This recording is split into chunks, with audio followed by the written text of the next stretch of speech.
Écoutez, c'est une question complexe et encore une fois, disons en perspective, bon, je ne sais pas, de 70 ans, c'est peut-être un peu longtemps, mais disons de quelques décennies, c'est dur à savoir parce qu'il ne faut pas oublier que pendant longtemps, l'hostilité contre Israël, en fait, a été utilisée en tant qu'instrument politique par les pays et par les leaders du monde arabe. Donc, si vous voulez, il y a eu une instrumentalisation d'Israël qui a servi à des buts internes au sein du monde arabe.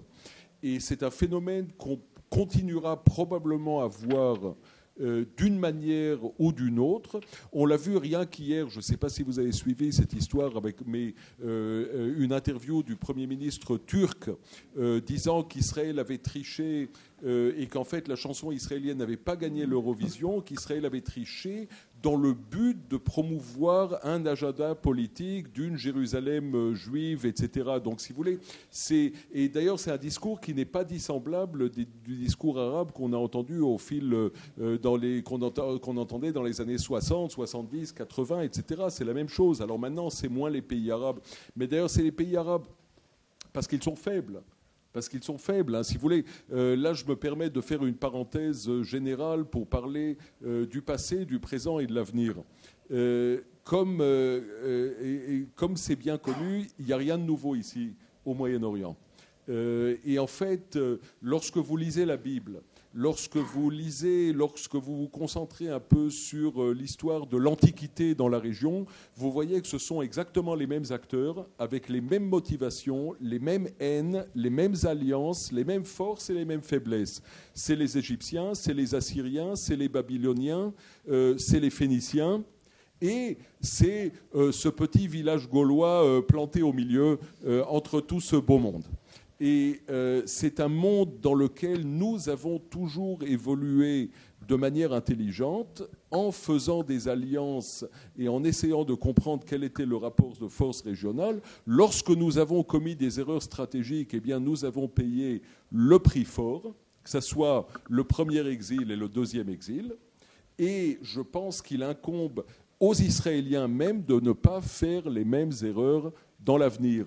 Et ces erreurs, notamment, c'est de mettre tous nos œufs dans un seul panier. Alors que ce soit le panier américain, européen, ou bien de tel ou tel pays ou groupe régional. Parce qu'il est bien évident que si maintenant l'Arabie saoudite, les pays du Golfe, l'Égypte, en fait ce qu'on appelle le monde sunnite modéré, si vous voulez, souhaite se rapprocher d'Israël, ce n'est pas par amour d'Israël. C'est parce que nous possédons la technologie, nous possédons le savoir-faire dans le domaine de la sécurité, dans le domaine de l'agriculture, dans le domaine de la haute technologie, et aussi, et peut-être surtout, parce qu'on estime, et peut-être à juste titre d'ailleurs, que les portes de Washington s'ouvrent à Jérusalem.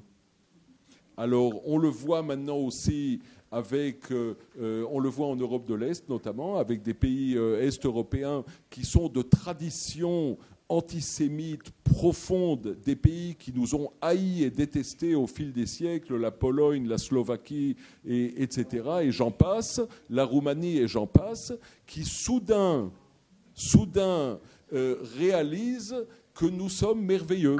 Et c'est motivé par quoi, à votre avis ? C'est motivé par tout ce que je disais auparavant, à savoir la puissance relative d'Israël et la perception de notre proximité des États-Unis d'Amérique dans un monde européen qui est en pleine désintégration, voire le Brexit, voire le gouvernement anti-européen en Italie, voire la montée en puissance des mouvements d'extrême droite un peu partout en Europe. Alors dans ce monde-là qui est vraiment en pleine désintégration, on se dit, OK, alors quelles sont les constantes ? Où est-ce qu'on peut chercher un peu de stabilité et qui nous permet un meilleur accès à celui qui est maintenant certainement la personnalité politique la plus importante sur la planète, à savoir le président des États-Unis d'Amérique. Mais tout cela, je dirais, c'est aléatoire.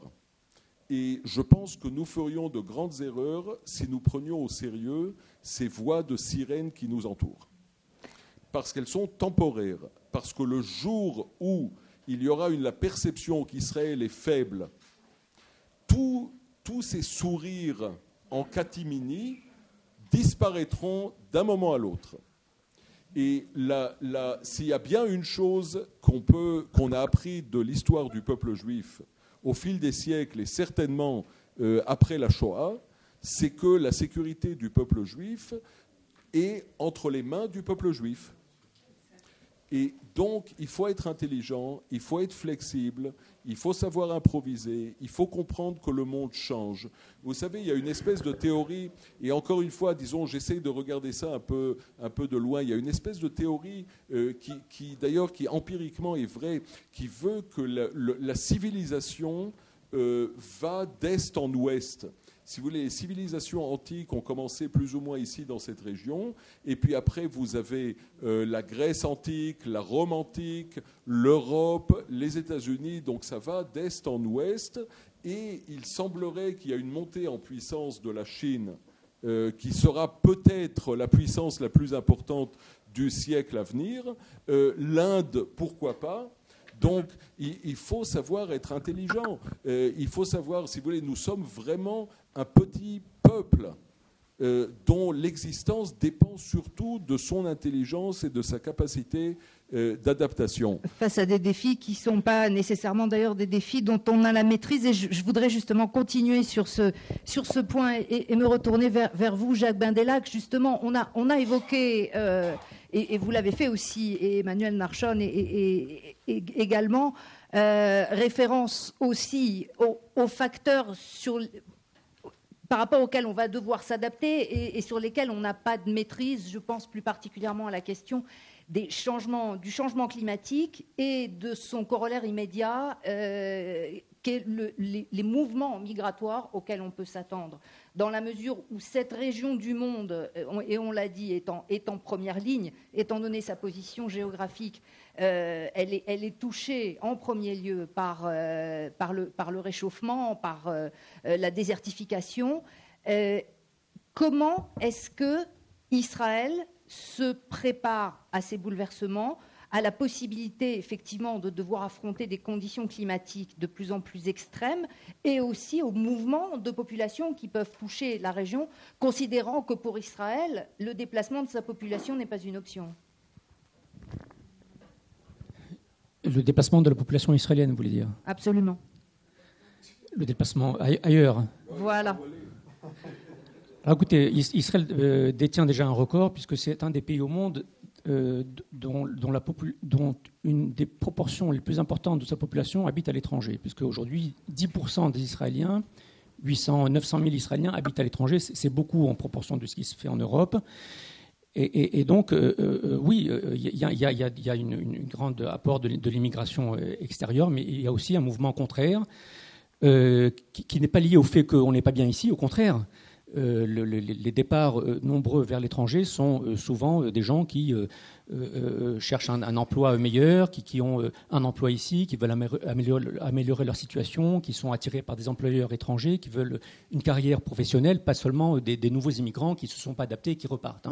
Donc le fait qu'il y ait une population nationale importante à l'étranger est considéré comme un facteur positif pour une économie et pas seulement comme un facteur négatif. Alors c'est vrai que Israël, comme tous les pays, on n'a pas toujours, on peut pas agir, on n'a pas toujours la main sur tout ce qui se passe autour. On n'a pas toujours, tout à l'heure, parlé de miracle. Vous savez, l'économiste que je suis ne croit pas au miracle. Le miracle, c'est un terme théologique, c'est pas un terme économique. L'économie fonctionne parce que les hommes la font fonctionner, parce que le travail, l'argent, l'activité humaine, c'est comme ça qu'Israël s'est construit. L'économie israélienne, je suis désolé de vous décevoir, mais n'est pas un miracle, c'est le résultat de plusieurs facteurs positifs qui ont fait qu'elle est aujourd'hui ce qu'elle est, malgré qu'elle n'est pas disposée de beaucoup d'atouts très positifs au départ, mais qu'on a réussi à mettre en œuvre les atouts qu'on avait pour obtenir les résultats qu'on a aujourd'hui. Alors, les phénomènes dont vous parlez, comme le réchauffement, le mouvement des migrants dont on parle ces derniers temps, effectivement, ne sont pas maîtrisables directement par Israël, mais on en a parlé. La technologie et le savoir-faire et l'innovation qui est mise en œuvre ici permet, entre autres, de résoudre le problème du réchauffement climatique, puisqu'on arrive à faire fleurir le désert qui était déjà assez désertique, on arrive à dessaler de l'eau de mer et la rendre potable, ce qui est aussi un bon résultat. On utilise le soleil comme une matière énergétique principale, puisque c'est la seule dont on dispose, en tout cas avant qu'on ait trouvé le gaz. Et donc, effectivement, Israël est en bonne voie pour trouver des solutions aux problèmes climatiques à venir, sauf si, bien entendu, la mer montait de plusieurs centimètres dans les décennies à venir. Il faudrait trouver des solutions adéquates, mais je pense qu'on est en mesure de les trouver. Moi, ce qui m'inquiète, c'est que on fasse trop souvent appel au miracle, on fasse trop souvent appel à des choses qui ne dépendent pas de nous. L'État en Israël fait souvent, se désiste trop souvent de ce qu'il devrait faire, alors qu'il pourrait faire beaucoup plus pour que les choses aillent mieux. C'est-à-dire que depuis quelques années, on parlait tout à l'heure du libéralisme, et là il y a une contradiction interne, c'est que le libéralisme est un mouvement à la fois économique, politique, qui prône la libre entreprise, la libre initiative, le libre investissement, c'est très favorable à l'économie, mais d'un autre côté, c'est quelque chose qui en Israël a été porté à son extrême, parce que l'État aujourd'hui, donc un État libéral, on dit même néolibéral, l'État n'investit presque plus rien dans les choses dont on a un besoin urgent. C'est-à-dire les investissements, les infrastructures, le dessalement, le gaz, les trains. Tous les investissements dont le pays a besoin, y compris l'éducation, l'État investit de moins en moins. Et ce qui fait que les bons résultats de l'économie israélienne ne sont pas dus au fait que l'État y soit pour quelque chose, mais ils sont dus au fait que l'État n'ait rien fait pour ça, mais que si l'État y faisait un peu plus, les résultats auraient été bien meilleurs. Vous savez qu'aujourd'hui, il y a en Israël 4 ou 5 usines de dessalement dont l'État s'enorgueillit, mais ce n'est pas l'État qui les a financées, ce sont des capitaux privés. On a trouvé des milliards de mètres cubes de gaz en Méditerranée, on s'enorgueillit, on en est fiers. Vous savez que le slogan des 70 ans, c'était « Nous avons de quoi être fiers, Yesh Bema Letgaot », mais ce n'est pas l'État qui a découvert les puits de gaz en Méditerranée, ce sont des capitaux privés. Les hôpitaux dont on a tant besoin, quand on en construit un à Ashdod, ce n'est pas l'État qui l'a payé, ce sont des capitaux privés. Quand on construit des trains, des tramways, des routes, des choses dont le pays a besoin, dont l'État devrait être persuadé qu'il faudrait les favoriser et y mettre de l'argent parce que ça va de l'avenir d'Israël d'y investir, ce n'est plus l'État qui investit. L'État n'investit plus rien. C'est tout du ressort des investissements privés. Alors, je n'ai rien contre les investissements privés. Encore faut-il que les investissements privés n'ont pas forcément la même logique que l'État. Les investissements privés ont une seule et unique logique de rentabiliser leurs investissements, ce qui est tout à fait naturel. L'État n'a pas cette logique-là. L'État a une autre logique qui est de rendre des services publics à la population.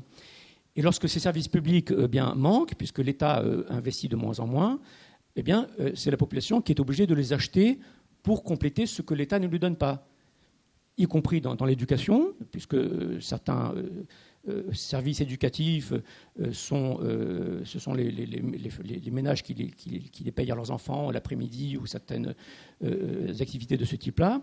La santé également, on est très fiers de notre système de santé qui est très efficace et très bon, et c'est vrai aussi. Mais beaucoup d'Israéliens se tournent vers le privé parce qu'on attend moins de temps, parce que c'est plus rapide, parce que pour toutes sortes de raisons qui font que l'État, pendant longtemps, n'a pas assez investi.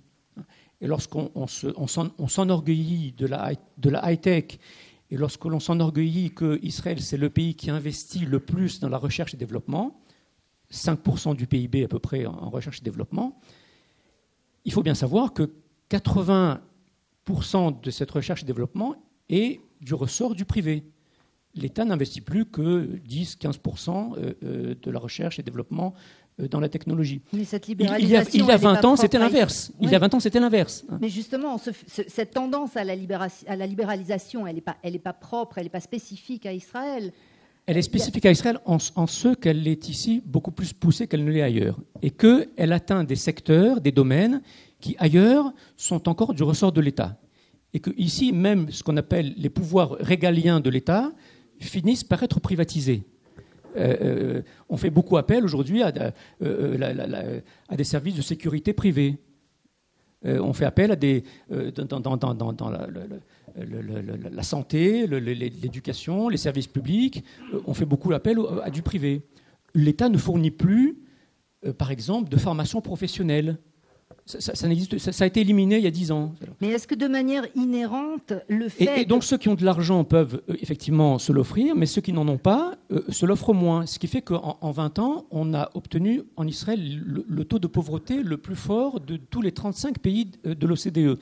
Ce n'est pas par hasard, hein, ce n'est pas un miracle. Non, c'est le fait que plus l'État s'est désisté de l'économie, et plus la pauvreté a augmenté en parallèle. C'est un lien qui est évident. Est-ce qu'il y a... Alors, le lien de causalité est évident. Est-ce que, quelque part, c'est un pari ou un prix à payer à un moment donné de l'évolution pour dynamiser cette évolution, ou est-ce que vous considérez que c'est allé trop loin et qu'au contraire, l'État doit reprendre la main dans l'évolution des décennies à venir? Non, c'est vrai qu'il y a un mouvement dans le monde, et tout à fait légitime, de libéralisation. L'État intervient moins, même dans les pays plus socialistes et plus étatistes qu'il ne l'était avant. C'est une tendance qui existe et qui a fait ses preuves, mais qui, en Israël, a été poussée trop loin et trop vite, puisque c'est très vite que ce phénomène s'est passé. C'est de façon très, j'allais même dire, dramatique dans certains secteurs, et qu'aujourd'hui, comme je dis souvent, on privatise tout ce qui bouge. On a voulu privatiser les prisons, mais heureusement, entre guillemets, que la Cour suprême l'a arrêté. On privatise certains secteurs qui étaient du ressort de l'armée. Vous savez que l'armée est en train de privatiser ses services médicaux, par exemple. Et donc, certains services qui auraient dû, malgré tout, rester du domaine de l'État, les services de base auxquels les populations les plus nécessiteuses font appel, et donc je pense à l'éducation et à la santé, sont des services que l'État ne fournit plus et que seuls ceux qui ont les moyens de se les offrir le peuvent. Et cela, ça, bien sûr, aggrave les écarts sociaux et les inégalités. Et on le sait, elles sont de plus en plus fortes en Israël, malheureusement. Alors, il y a effectivement, merci Jacques, cette problématique qu'on reprendra avec vous dans la partie du débat, parce que je pense qu'elle est importante. Donc on vous... La question qui va immédiatement, c'est le budget n'étant pas extensif. Je vous demande, s'il vous plaît, ayez la gentillesse de respecter les règles du jeu telles qu'elles ont été fixées par nos amis de la loge. Notez votre question et on y reviendra vraiment sérieusement en dernière partie. Je voudrais maintenant revenir sur la question justement des technologies. Dans le cadre justement de ce développement d'Israël, on parle évidemment de la Startup Nation, de l'innovation, de la créativité israélienne. Et Emmanuel Narshon, là, je voudrais m'adresser à vous sur un domaine un peu spécifique, celui justement de la communication, de l'accès à l'information, de ce fameux big data qui joue aussi déjà un rôle de plus en plus crucial. Et je voudrais que vous nous disiez, à votre avis, quels sont à la fois les risques stratégiques que cela peut représenter pour Israël, mais aussi quels atouts. Oui, effectivement, parce que, si vous voulez, ça c'est un aspect très intéressant de cette révolution dans laquelle nous nous trouvons. Alors, étant au cœur de cette révolution, parfois on ne se rend pas compte à quel point les choses changent. Mais si vous voulez, ce petit appareil, de beaucoup de points de vue, c'est une révolution qui est de la même nature et du même impact que l'invention de l'imprimerie par Gutenberg. C'est un changement dont on n'apprécie pas encore exactement la nature et la valeur, parce que c'est un objet qui est relativement pas cher et qui met le monde littéralement à notre disposition, alors que nous soyons ici à Jérusalem ou bien que nous soyons des jeunes en Afrique ou n'importe où dans le monde. Si vous voulez, c'est au cœur, quand on essaye d'analyser un peu aussi ce phénomène du printemps arabe et des grandes révolutions qui l'ont suivi, c'est certain que la communication se trouve au cœur. La liberté de communication, la liberté de savoir, le fait que vous n'avez plus les filtres qui existaient auparavant, parce qu'auparavant, l'information, elle était filtrée, même dans les démocraties. Vous receviez de l'information par le biais des journalistes. Et vous saviez, en gros, ce que le journaliste vous disait.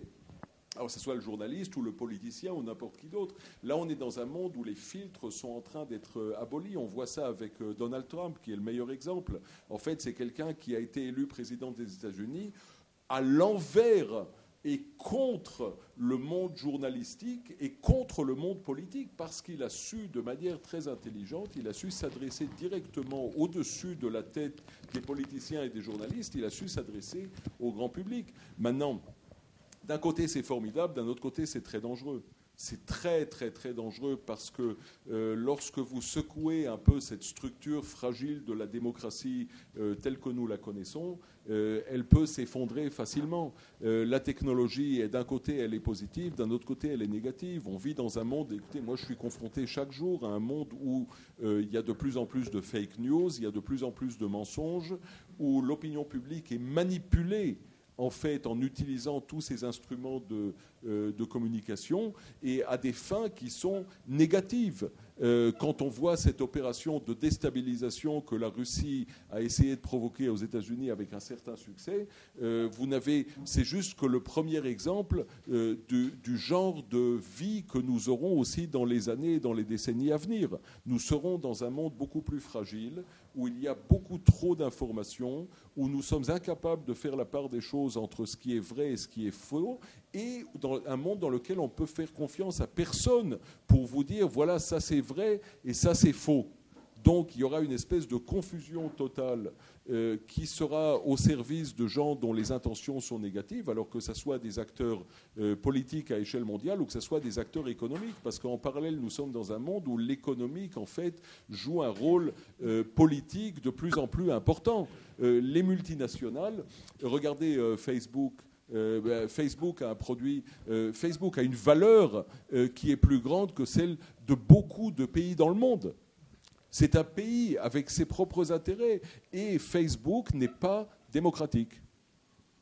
Toutes ces multinationales qui nous vendent maintenant, voilà, soyez mes amis, ouvrez une page, je vous fais un petit cœur, etc. C'est une manipulation cynique. Vous savez, c'est comme Coca-Cola qui se présente comme étant le goût de la vie.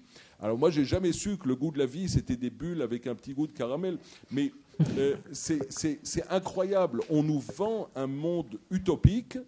Et lorsqu'on gratte un peu la surface, ce qu'on trouve, ce sont des choses extrêmement dangereuses. Ce sont des multinationales dont le seul but est de s'enrichir et qui le font sans tenir compte des structures et des valeurs qui sont les nôtres. Alors c'est très, très, très compliqué. Est-ce que vous considérez justement, l'exemple que vous donnez me fait penser à un autre, et qui là est vraiment dans le domaine étatique et politique.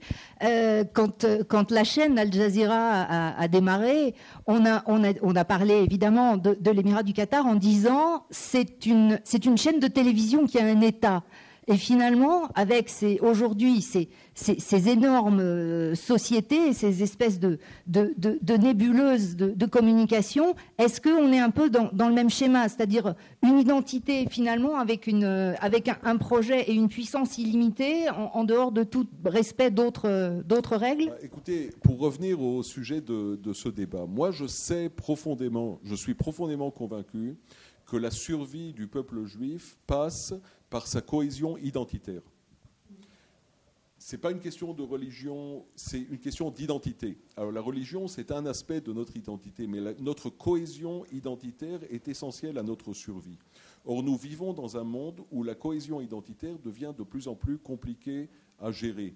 Il devient de plus en plus difficile de créer un projet qui unisse un groupe de personnes autour d'une idée commune, dans un monde en fait qui est diffus, où vous êtes tirés de tous les côtés par toutes sortes de stimuli, par-ci, par-là, où on essaye de nous faire croire que nous sommes tous citoyens du monde. Alors moi je veux bien être citoyen du monde, mais je veux tout d'abord être citoyen. Moi je suis membre du peuple juif et je suis citoyen israélien, et pour moi c'est beaucoup plus important que d'être citoyen du monde. Encore une fois, c'est une question de priorité, et donc ça rend les choses très très compliquées. Et c'est là effectivement que l'expression légitime de l'israélianisme et du judaïsme doit trouver son expression, et c'est pour ça, et là je suis tout à fait d'accord, qu'un libéralisme à outrance est très dangereux, qu'un mondialisme à outrance est très dangereux parce qu'il risque de porter atteinte à la survie de ce qui, pour nous, est la chose la plus importante. Alors, on peut être citoyen du monde, mais tout en étant aussi, tout en préservant sa propre identité, et tout ça, c'est mis en danger. Écoutez, tout est faux. Tout est faux. Moi, je vis dans un monde, j'évolue chaque jour en tant que porte-parole du ministère des Affaires étrangères, j'évolue chaque jour dans un monde où tout est faux, où tout est fait pour créer des espèces de petites impressions instantanées, pour modeler l'opinion publique, pour modeler les esprits. Dans lequel c'est un débat où il n'y a pas de fond, il n'y a pas d'honnêteté intellectuelle, et ce n'est que le début. Alors, comme promis, on va faire une petite parenthèse dans le débat pour vous donner la parole spécifiquement à l'adresse de Emmanuel Narchon, qui va devoir malheureusement nous quitter. Donc, je vais, si vous le souhaitez, si vous avez des questions à lui poser spécifiquement, pas aux autres intervenants, ça sera dans la deuxième partie. Donc, je vous demande d'avoir la gentillesse, effectivement, de tenir à cela. S'il y a des questions sur ce que Emmanuel a évoqué. Bon, je passe le micro à Jacqueline. Voilà. Moi, je voudrais simplement savoir, est-ce que c'est vous qui êtes représentant pour parler à la commission de vous et dans la commission parlementaire? Je voudrais savoir si c'est vous qui avez été désigné pour participer en France à la commission des affaires étrangères. Non, c'est le porte-parole de l'armée. Ah, de l'armée. C'est le porte-parole de l'armée. J'ai été très étonnée quand vous avez parlé de la baisse de la générosité des Israéliens. Ça se base sur quoi? Parce que je croyais que justement la société civile israélienne palliait au manque décrit par M. Bendalak du gouvernement israélien pour les hôpitaux ou ce genre de choses. Oui, mais ça se passe de manière qui est assez sélective, hein, parce que la générosité individuelle ne peut pas remplacer l'État et ne peut pas remplacer le gouvernement. Alors, et c'est surtout, et c'est dirigé, quand on voit, et c'est ce qui est un peu inquiétant, et là je veux dire, moi, si vous voulez, je ne juge pas, hein, j'observe, je constate, je vois les données. Les inégalités en Israël vont en augmentant. Elles vont en augmentant. Les inégalités entre les pauvres et les riches, c'est-à-dire que non seulement les riches deviennent plus riches, mais les pauvres aussi deviennent plus pauvres. Ce qui n'est pas normal lorsqu'on sait que nous sommes dans un pays qui bénéficie d'une prospérité quand même assez importante. Alors, et avec un état d'esprit qui veut, et c'est ça qui est inquiétant, et là je me permets, disons, d'aller un peu au-delà de ce qui m'est autorisé en tant que porte-parole gouvernementale. D'accord ? Pour vous dire la chose suivante, mais ça c'est vraiment une observation purement personnelle, nous sommes dans un état d'esprit qui est devenu très protestant nord-européen, c'est-à-dire que chacun a ce qu'il mérite. Et ça, c'est inacceptable. De dire à quelqu'un « Ah, tu es pauvre parce que tu ne travailles pas, parce que tu ne fais pas l'effort d'être riche », ça, c'est inacceptable. Une société telle que la nôtre ne peut pas se permettre ce genre de discours. Et quand on voit d'un côté une richesse insolente, vous savez, moi, ça fait 20 ans que je roule avec ma petite voiture là, ici, et quand je vois maintenant, je ne sais pas si vous avez vu le nombre de Maserati et de Rolls-Royce qu'on voit sur les routes en Israël. Alors bon, moi je dis rien, je veux bien, si quelqu'un veut s'acheter une Rolls-Royce, tant mieux, mais vous savez très bien qu'avec une Rolls-Royce, on peut nourrir 10 familles pendant 50 ans. Alors, si vous voulez, on est dans un pays qui, quand même, où l'extérieur avait aussi une signification, il avait aussi une valeur. On a toujours encouragé ici les valeurs de modestie, ne serait-ce qu'a priori. Mais maintenant, c'est tout le contraire. C'est pour ça que c'est un peu inquiétant. Et ce que les gens font avec leur propre argent est destiné surtout à servir à leurs propres besoins. Alors, c'est pas normal que les familles qui puissent se le permettre donnent des cours privés à leurs enfants pour que leur niveau soit satisfaisant et que d'autres familles ne puissent pas le faire. C'est un peu inquiétant. Un peu inquiétant. Oui.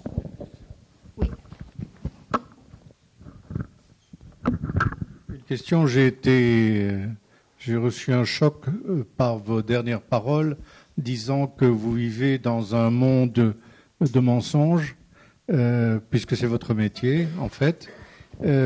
Ce qui signifie que nous sommes tous à la recherche, nous voulons nous accrocher à une vérité quelconque, parce que ça nous permet de vivre. Donc, la communication aujourd'hui, comment peut-on y trouver son chemin ?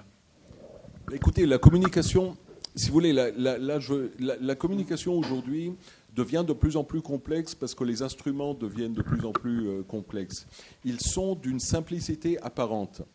Vous savez, moi, je travaille beaucoup sur Twitter.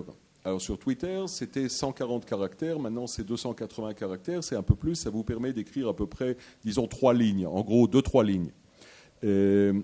Et or, pour être simple, il faut être très sophistiqué. C'est beaucoup plus facile. Pour moi, ça a toujours été beaucoup plus facile. Je peux vous écrire 3 pages en 5 minutes, mais essayer de condenser quelque chose en 280 caractères, c'est beaucoup, beaucoup plus compliqué. Donc, c'est d'une simplicité apparente. Mais c'est un monde qui s'adresse surtout à l'immédiat, où il n'y a aucune, si vous voulez, il n'y a aucun historique. Il n'y a aucune perspective. On vous raconte une histoire qui est bonne maintenant pour les 2 minutes à venir. Vous n'avez aucune idée de ce qui s'est passé avant et de ce qui se passera après. Donc, et c'est les instruments qui façonnent la nature du dialogue. Et or, on le voit en permanence. Des fake news. Alors, des fake news, il y en a toujours eu. Mais disons que maintenant, c'est un phénomène qui est accentué. C'est-à-dire que maintenant, on propage exprès des mensonges ou bien des semi-vérités pour promouvoir un but, alors qu'il soit politique, qu'il soit économique ou autre chose. Et ça fait partie de notre vie plus que jamais. Maintenant, nous, en gros, je pense que dans cette salle, plus ou moins tout le monde a plus que 30 ans. Plus ou moins tout le monde. Maintenant, mais parler à un gosse de 12 ans, parlez à une jeune fille de 15 ans et demandez-lui qu'est-ce que tu sais, d'où est-ce que tu sais. Le gosse de 15 ans, le gosse moyen de 15 ans dans le monde occidental n'a jamais lu le journal de sa vie, il n'a jamais vu le journal télévisé à la télé, il n'écoute pas les infos à la radio. Leurs sources d'information sont totalement différentes. Ce ne sont pas les sources d'information que nous partageons. Nous appartenons à cette génération qui attend gentiment que le facteur amène le journal le matin pour boire un café et ouvrir le journal et savoir plus ou moins ce qui se passe. Mais c'est une génération qui est en voie de disparition. Et c'est comme ça. Les jeunes consomment leurs informations de manière entièrement différente. Et c'est d'une manière qui n'est pas contrôlée. Je vous invite sur YouTube pour voir le nombre de théories de complot qui existent sur tout et n'importe quoi. Alors que ça soit du 11 septembre qui a été perpétré par Israël et le Mossad, que ça soit l'assassinat de celui-ci et de celui-là, qu'il fasse chaud, qu'il fasse froid, c'est toujours la faute de quelqu'un. Et l'information n'est pas filtrée. Les jeunes utilisent maintenant des instruments. Il y a une plateforme qui s'appelle Snapchat. Je ne sais pas si vous connaissez. Alors, je me suis mis sur Snapchat. C'est très chouette. D'ailleurs, ça vous donne la possibilité. Vous pouvez vous photographier vous-même. Et à ce moment-là, vous sortez avec des petites oreilles de lapin. Ou je ne sais pas si vous avez vu ça. Les gosses utilisent ça. Mais imaginez que pour les enfants, c'est non seulement une source d'amusement, c'est aussi une source d'information. Parce que sur Messenger et sur Snapchat, on reçoit aussi des informations. Et c'est ça les informations qui, à leurs yeux, sont véridiques. C'est ça les informations qui les aident à façonner leur vision du monde. Et c'est des informations sur lesquelles vous et moi, nous n'avons aucun contrôle. Alors on a beau mettre des filtres et de dire, c'est vrai, parce qu'il y a des choses horribles, il y a de la pornographie, il y a de la violence, etc. Alors mettez ça de côté. Mais le quotidien est dangereux aussi, parce qu'il est différent, parce qu'il émane d'autres sources et parce qu'il n'y a aucun moyen de le contrôler et de le surveiller. C'est pour ça que c'est un monde qui devient de plus en plus difficile et qui, à mon avis, le deviendra de plus en plus. Moi, je pense, et là, si vous permettez, je vais juste terminer là parce que je dois courir, mais juste une prophétie pour dans 70 ans. et j'espère que nous serons tous là pour le voir d'une certaine manière. Dans 70 ans, les Israéliens auront un implant dans le bras ou ailleurs qui sera connecté directement à toutes ces plateformes d'information et qui leur permettra de gérer l'information directement sans le truchement ou sans l'intermédiaire même d'un téléphone portable. Donc on deviendra le moyen de communication de nous-mêmes. Qu'est-ce que ça signifie ? Ça pourrait être piraté ? Exactement. Ça signifie, et déjà aujourd'hui, c'est que tout le monde saura tout sur nous. Le concept juste, et ça c'est vraiment, là, il faut que je cours, mais le concept de vie privée n'existe plus. Le concept de vie privée tel que nous le connaissons, tel que nous le respectons, n'existe plus. Les informations, toutes les informations les plus intimes sont partagées et elles sont dans les mains de compagnies dont le seul but, c'est le gain. Ils n'ont aucun autre but hormis le gain économique. Et ces gens savent tout sur nous et ils savent certainement tout sur nos enfants et nos petits-enfants. Voilà. Alors c'est ça, c'est pour ça que c'est très, très, très dangereux. Emmanuel Nachshon, vraiment merci beaucoup d'avoir été avec nous. On sait que votre emploi du temps est très serré. Emmanuel Nachshon, une dernière question. Nous avons souvent parlé de ce que nous faisons au sein de la loge Robert Gamzon, c'est-à-dire de la commission Hasbara. Alors, avec tout ce que vous nous racontez, tout ce que nous avons entendu, quel est maintenant le rôle de notre commission Hasbara ? Parce que nous n'avons pas un train de retard, mais nous avons certainement 2 ou 3 trains de retard. Donc ma question est de savoir, cette commission Hasbara, elle continue, mais comment peut-elle continuer avec les moyens d'information que nous avons maintenant ? Quel est notre rôle en tant que citoyen ? Écoutez, il faut s'adapter aux moyens d'aujourd'hui, parce que le monde d'aujourd'hui ne s'adaptera plus aux moyens d'antan. Et c'est très difficile, Écoutez, mon père qui a 88 ans s'est offert un téléphone portable 3e génération. Alors, il m'appelle tous les 3 minutes en me disant « Écoute, mais attends, mais je ne comprends pas, qu'est-ce que je dois faire ? Comment est-ce que je fais Internet, machin, etc. » Mais c'est là-bas que les choses se passent. On est dans un monde où les gens n'ont plus la patience d'écouter. Alors, les longues explications, c'est fini. On produit au ministère des Affaires étrangères des films vidéo. Alors, il fut un temps où un film de 2 ou 3 minutes était considéré comme un film court. Maintenant, c'est 40 secondes.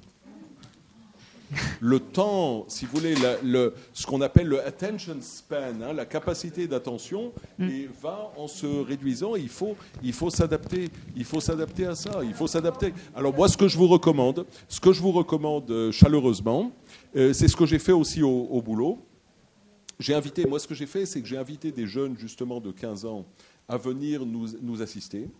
Donc, de manière entièrement bénévole, c'est-à-dire de temps à autre, il y a des jeunes qui arrivent et qui nous expliquent maintenant comment est-ce que les choses se passent auprès des jeunes. Moi, ce que je vous conseille, si vous avez la possibilité, c'est justement d'essayer d'inviter quelques lycéens à titre bénévole de temps à autre qui vous expliquent, qui vous reflètent un peu le monde d'aujourd'hui et surtout le monde des jeunes. Le monde des jeunes, on a eu la visite du chancelier autrichien, il a 31 ans. Vous avez le président de la République française, il n'a même pas 40 ans. Alors, les jeunes, ça va vite. Les jeunes d'aujourd'hui, ils sont les dirigeants de demain. Et ce sont des gens qui sont équipés d'instruments entièrement différents, avec une vision du monde différente. Ils n'ont pas la patience. Tous les longs discours sur le 29 novembre 1947 et la déclaration Balfour, etc., pour revenir un peu à nos histoires, ils n'ont pas la patience. Les Palestiniens, d'ailleurs, l'ont compris beaucoup mieux que nous. Alors, avec les Palestiniens, vous avez des photos, c'est des images qui n'ont aucun contexte, qui ne veulent rien dire. On voit un enfant mort dans une flaque de sang, et puis c'est tout. Et on n'a aucune idée d'où est-ce qu'il est mort, pourquoi est-ce qu'il est mort, qui est cet enfant, etc. On ne sait pas.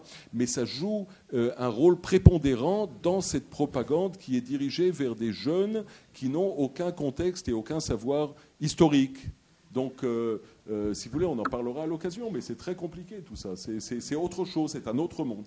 Il faut que nous revoyions le fonctionnement de notre commission Hasbara. Probablement. Merci Emmanuel Narchon.